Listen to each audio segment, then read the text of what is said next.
So we have Republicans that say we need to protect fetuses. Okay, but soon as the fetuses get here, they cannot stand free lunches for kids. They can't stand SNAP benefits and housing vouchers for families. They want to fire everybody that is not Christian, straight, and male. They want to get rid of diversity and make sure that people do not have jobs. Okay, for the women that are seeking out medical care. If the woman has to be almost dying before she can get a DNC, before she can get a life-saving abortion for an unviable fetus. And then you got states taking away maternal mortality boards to make sure that we just don't track the deaths of women who suffer from pregnancy complications. Okay, so as I am keeping track of everything, yes, we have people that want to make sure that fetuses are protected.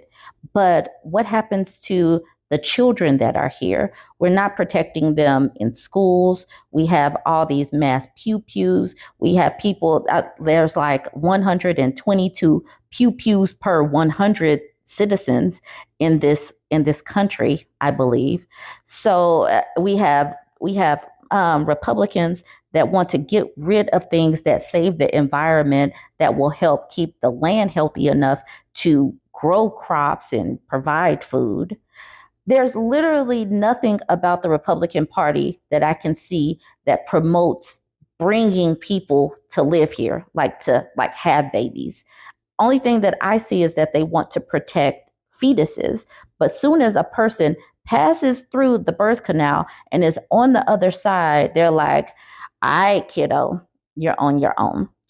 I need to know and understand how any initiatives, once the child is on the outside, once it becomes a teenager, once it becomes, an adult, what do we have in place as far as the Republicans go that protect or give a damn about life of humanity once the fetus is grown and becomes a baby and a human?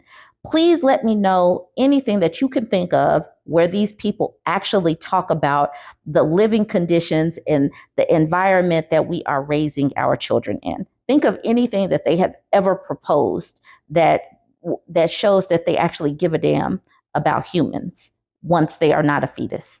All right, let me know. Chime in.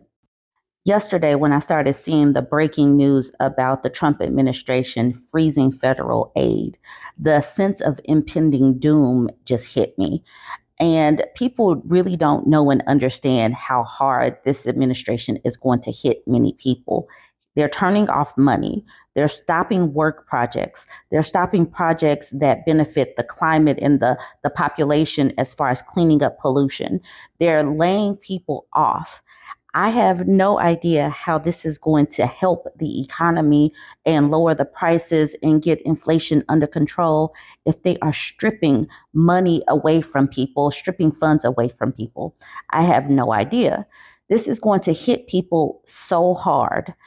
This is an article from Politico. Like I said, I started seeing this stuff yesterday and couldn't even talk about it because I know that this is about to stress people the F off. And the crazy thing is, I have a feeling that his administration really wants to put people in a sense of panic and just doom and gloom, because it just seems like the way they're coming in heavy handed, firing people, rounding people up, is to put fear in our country.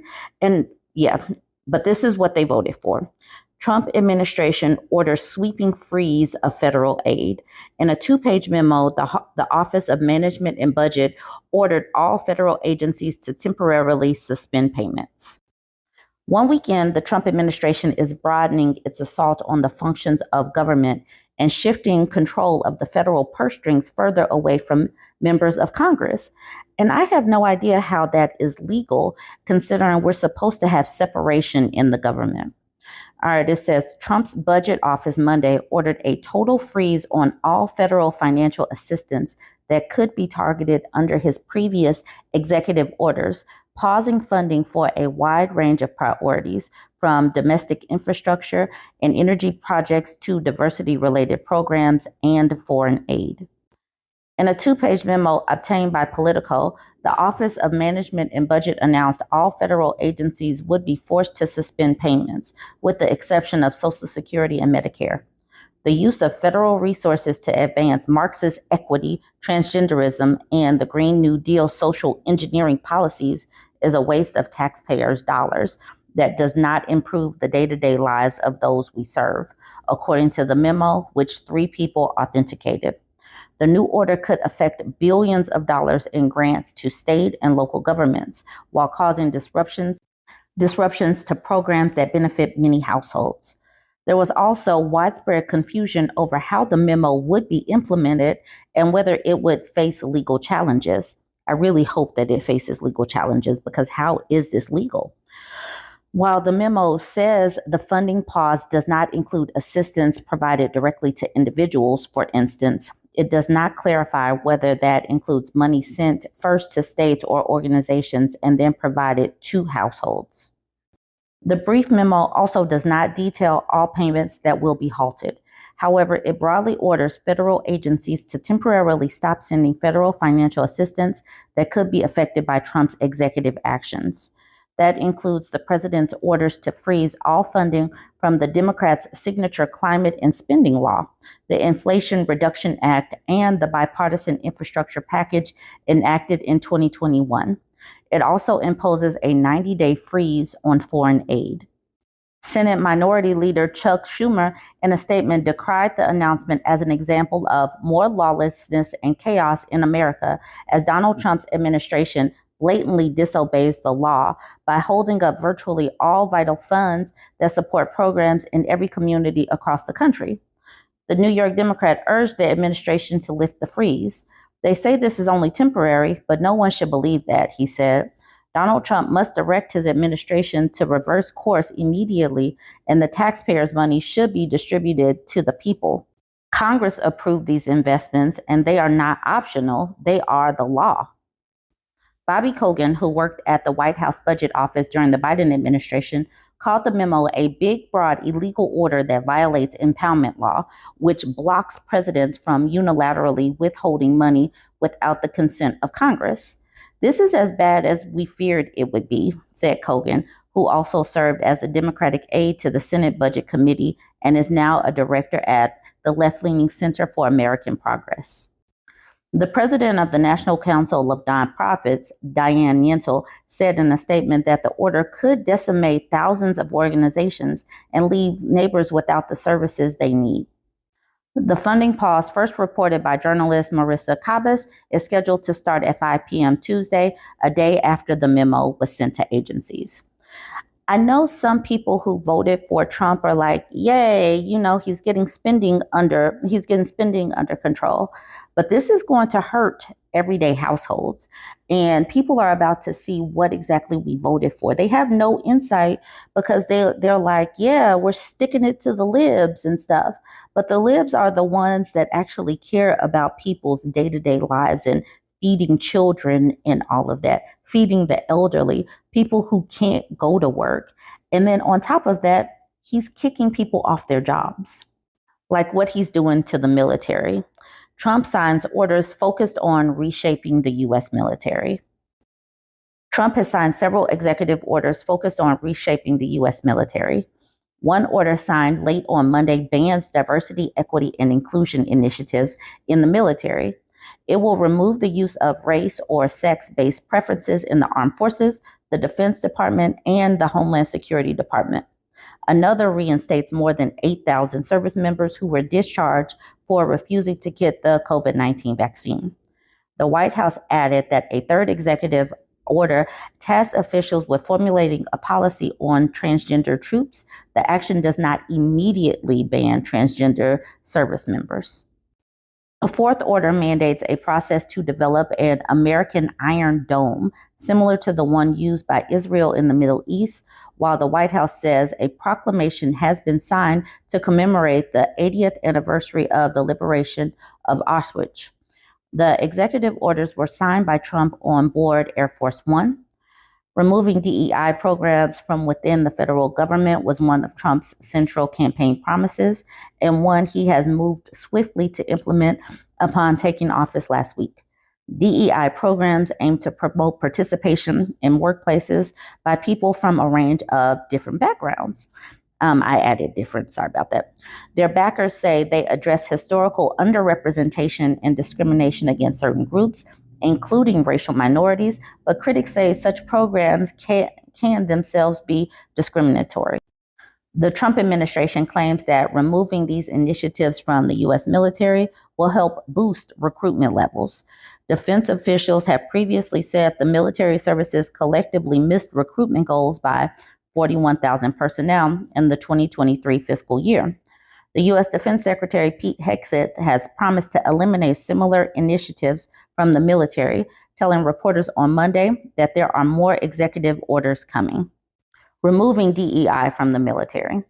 The order, entitled Restoring America's Fighting Force, includes a ban on what the administration considers discriminatory race or sex-based preferences by any branch of the military, Department of Defense, or the Department of Homeland Security. Additionally, any remaining DEI bureaucracy will be eliminated from those departments. Within 90 days of the executive order being signed, the president says the Secretary of Defense will carry out an internal review that documents actions taken in pursuit of DEI initiatives, including all instances of race and sex discrimination and activities designed to promote a race or sex-based preferences system. It remains unclear what specific programs will be affected by the order. In a December 2020 report, the department's Board on Diversity and Inclusion recommended a number of steps, including the removal of aptitude test barriers that adversely impact diversity and incorporating the value of cultivating diversity and inclusion into leadership and professionalism curricula. Over the weekend, it was reported that the U.S. Air Force was reviewing material on the role of Black and female pilots during World War II from its training programs as part of an effort to comply with Trump's DEI orders. So you can't talk about history. But on Sunday, military officials clarified that certain curricula will not be removed from basic military training. During the campaign in June, Trump said the military's purpose was to win wars, not to be woke. Hegseth told reporters on Monday that the job of the military is lethality and readiness and war fighting. In an order, Trump said that the programs were dangerous, demeaning, and immoral. On Monday, the Department of Veterans Affairs said it had also placed almost 60 employees on leave as it works to implement Trump's order last week to eliminate DEI from federal workplaces. In a statement, the department said that the salary of the employees who were solely focused on DEI initiatives were collectively paid about $8 million, an average of about $136,000 per year. One employee was making over $220,000 a year. Transgender troops. Trump also signed an executive order directing the military to formulate policies regarding the inclusion of transgender troops and update any guidance on the topic. According to documents published by the White House, the president's executive order on prioritizing military excellence and readiness says expressing a false gender identity divergent from an individual's sex cannot satisfy the rigorous standards necessary for military service. A White House fact sheet uses the term trans-identifying rather than transgender. It's unclear how many transgender personnel are serving in the U.S. military, although previous estimates before researchers have put the figure at between 9,000 and 15,000. As part of the order, the use of pronouns will be forbidden across the Defense Department, and the order also says males will be explicitly forbidden from using facilities designed for females. In 2021, then President Joe Biden signed an order allowing transgender people to serve in the military and preventing discharges based on gender. During most of Trump's first term at the White House, transgender personnel were banned from joining or serving unless they received a waiver.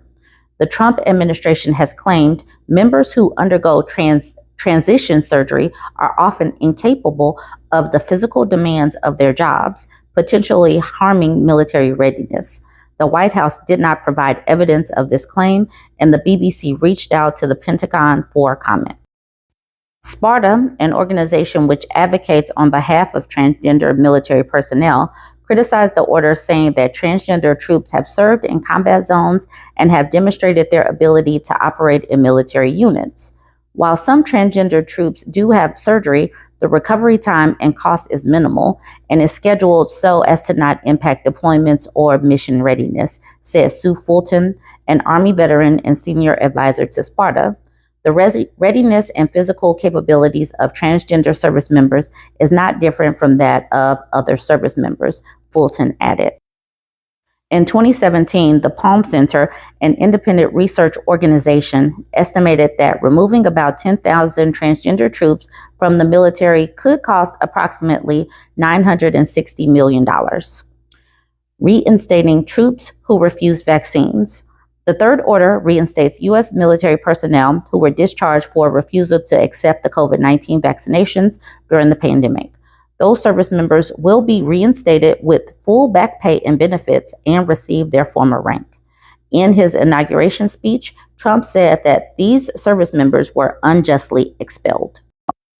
About 8,000 U.S. military personnel were discharged from service for refusing the vaccines between 2021 and 2023, of which only 43 were reinstated before Trump's return to the White House.